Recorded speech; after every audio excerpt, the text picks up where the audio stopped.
Super crispy peanut rolls candy naman ang gagawin natin ngayon. Gumamit nga lang ako dito ng 1/3 cup ng sinangag na mani. Pwede namang hubad, pwede may balat. Tapos durugin lang natin siya ng ganito. Pwede kayang gumamit dito ng blender sa pagdurog neto, pero dapat ganito lang siya, yung medyo crumbled lang. Tapos nilagyan ko lang ito ng 1/2 cup ng brown sugar. Pwede rin naman na mas dark pa ng brown sugar. Next step naman ay babalutin na natin ito. Gumamit nga lang pala ako dito ng lumpia wrapper na medium size at ginupit ko lang ito, hinati ko lang ito para syempre madami tayong mabalot. So ayan, gupitin na nga natin lahat. Sa pagbabalot nga pala nito ay gagamit lang tayo dito ng tubig. Ayan, yan yung magiging pandikit natin. Kung gagawin nyo nga pala ito na paninda ay dapat pantay-pantay ang laki o pare-parehas ang laki ng mga peanut rolls. Gumamit nga lang ako dito ng maliit na kutsara na kagaya nito. Ayan, para pare-parehas yung sukat ng ating mga peanut rolls. O kung pare-parehas yung laki niya.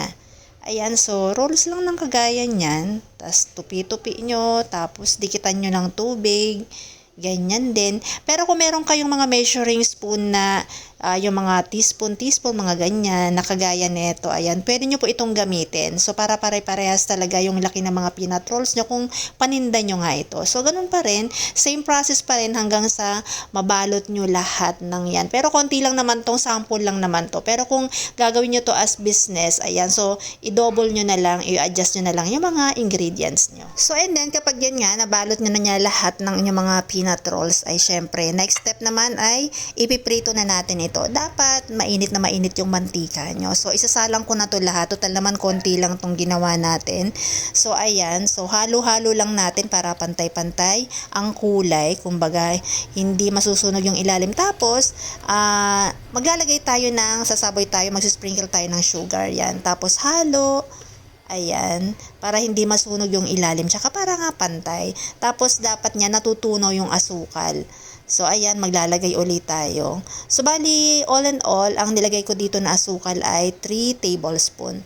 So, kailangan kumapit yung sugar or magkaramelize siya na kagaya niyan. Kumapit na siya at na-coat na nga sa ating mga peanut rolls. O, ganyan lang talaga kadali gumawa nitong peanut rolls na ito, mga mare. So, ayan, tapos nga, hanguin nyo na to kasi kapag mainit pa yung mantika, continuous pa rin yung pagpula ng mga peanut rolls nyo.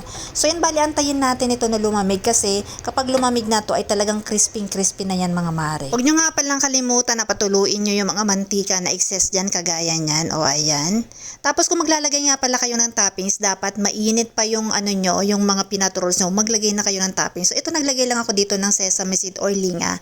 So pwede naman ding wala. Pwede namang meron, pwedeng wala. Nasa sa inyo yun. And finally, ito na nga, malamig na nga siya. Kita mo naman yan. Napaka-crispy na yan. O diba? At tikman na nga natin. O, narinig mo yun, mga mare, ang crispy talaga. Kaya kung gusto mo rin gumawa nito ay nilagay ko na yung mga ingredients nito dyan sa description box. Kaya try mo na rin.